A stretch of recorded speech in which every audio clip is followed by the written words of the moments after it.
Welcome back to another technical deep dive here in the debug zone. Today we're tackling a big question and breaking it down with insights from other users. Hopefully this clears up some misconceptions and helps you get the answer you need. So buckle up, stay a little curious, and let's jump right in.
And that's a wrap.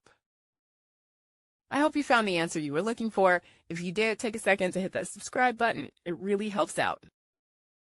And let me know in the comments which solution worked best for you. See you next time in the debug zone.